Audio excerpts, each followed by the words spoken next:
Today, we speak to the angry Utah protesters who want nothing to do with the new Pledge of Allegiance that includes, with liberty and justice Winslow for all. And what makes football domes so detrimental to offenses? We'll talk to architectural psychologist and head Oregon football coach Mark Helfrich to find out. It's time to wake up, college basketball!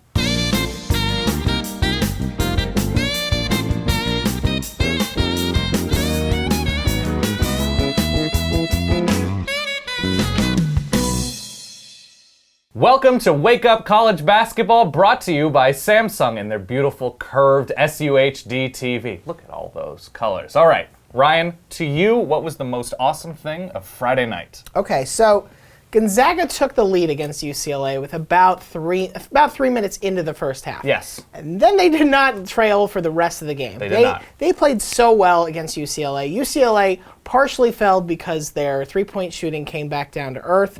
But what I liked about what the Bulldogs did was every time the game got close or tight, they just said, okay, we're just going to beat you down low in the post. Right. We have multiple options that can do that, and so did do that. And yes. even with UCLA doubling them, they were passing out of it beautifully. They were doing everything right with their big men, and it was nice that they didn't really get rattled when UCLA went on a little run here and there. And just looked, I mean, Gonzaga has not had the toughest road so far in the tournament. Right. But even that being said, they've handled that road very, very well so far. What would you say was the most awesome thing about yesterday's games? About yesterday's game specifically, and we're going to move forward momentarily, Yeah. I would say the combination, as sloppy as Duke-Utah was... Boy, was it. It was real ugly. The combination of Justice Winslow late and Utah's defensive efforts, especially against Jahlil Okafor, I thought were spectacular. Because those are two difficult things to do. Because Utah had the length and had the size to combat Duke down low. They had their own star, DeLon Wright, as dumb as his foul trouble appeared to be near the end of the first half.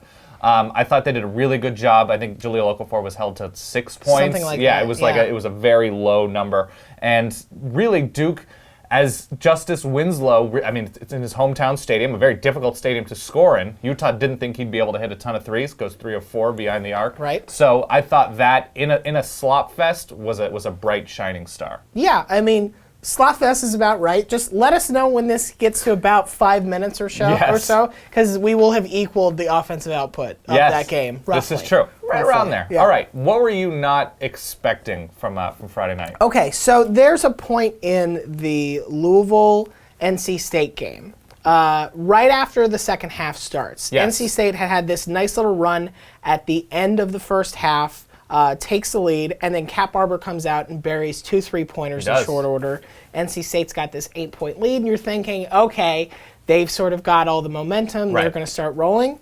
And that was not what happened. Louisville responded very well. Montrezl Harrell had his best game of the tournament, 24 points.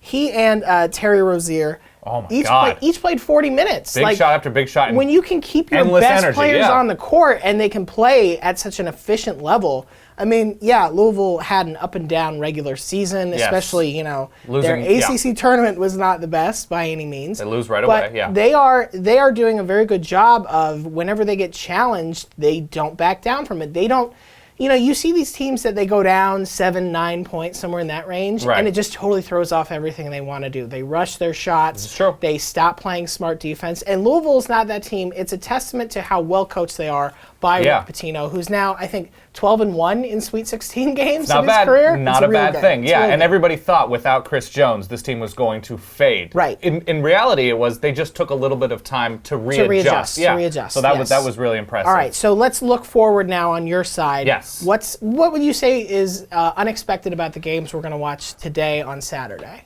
Kentucky in the Elite Eight? Yeah. Who could have seen that? Who saw it? Man. What? I didn't know my voice could go that high.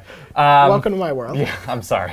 No, the actual unexpected part of the Kentucky-Notre Dame fight is that Notre Dame, they finished the season so strong in the ACC tournament, which generally doesn't mean a ton, what you do in the conference tournament, but the fact that they have broken through, they have looked excellent, and really beating Kentucky would be unexpected. That would be great. But the good thing that Notre Dame has going for it is they're not going to try to beat Kentucky at Kentucky basketball. That would be a bad idea. As West Virginia sort of tried to do with the pressing, with the physical play, it's just not going to happen. Yeah. If you're going to beat Kentucky, which is I mean, every toe and finger should be crossed at the top, but it's crisp passing. It's being extremely efficient from three-point land, and they are. Right.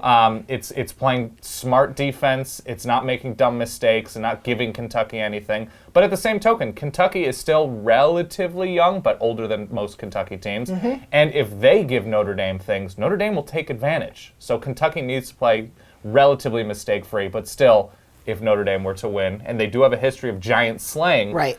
they need to play excellent basketball. They do. The nice thing is, I think Notre Dame is one of the few teams left in the tournament that has an offense that you say, okay, they're down 11. They can probably get back into this if they play at a very high level. They're decidedly a non-panicking team. Right. So that's what I do like about Notre Dame. That's the nice thing about them. All right, yeah. What is the most meaningful thing to you that happened last night?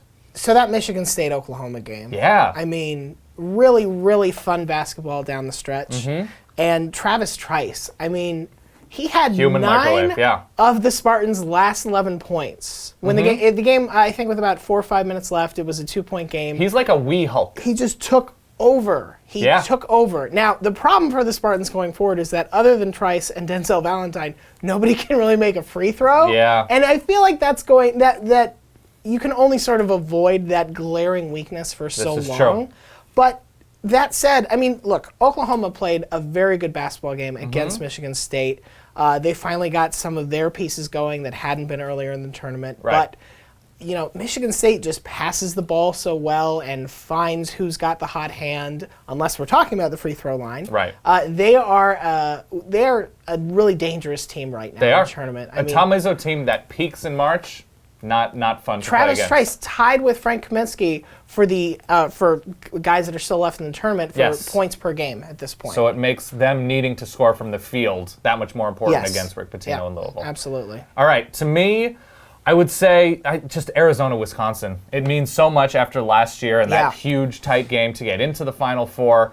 Same position we're in now, and while they don't have Nick Johnson, Arizona doesn't. It's basically the same Wisconsin team. Arizona brought back so much experience. There's so much talent, and just in general with the Elite Eight right now, the coaching talent is excellent. So it's out of this world. So Bo Ryan is more of a system guy. Sean Miller more of a plays guy, and so that dynamic will be interesting. They still run plays, Wisconsin does, but you know, having Frank Kaminsky and as much attention as Frank Kaminsky gets, Sam Decker. He was so good. He is excellent. I mean, to be 6'9" and to just rise straight up and hit the threes that he can hit, it's unbelievable and it's difficult to guard him. And Arizona just has that much of a challenge. They've got a great point guard with T.J. McConnell, who's going to run a terrific offense for Arizona. So in terms of high-level basketball, I could not be more excited for this game. It feels like it's going to get scrappy at some point. Oh, absolutely. Which I'm really looking for. Yeah, and it feels like it's not going to be like, oh, Arizona really screwed up or Wisconsin really screwed up. Somebody's just going to beat the other team. Yeah, That's basically what's going to happen. Hopefully. All right, and finally,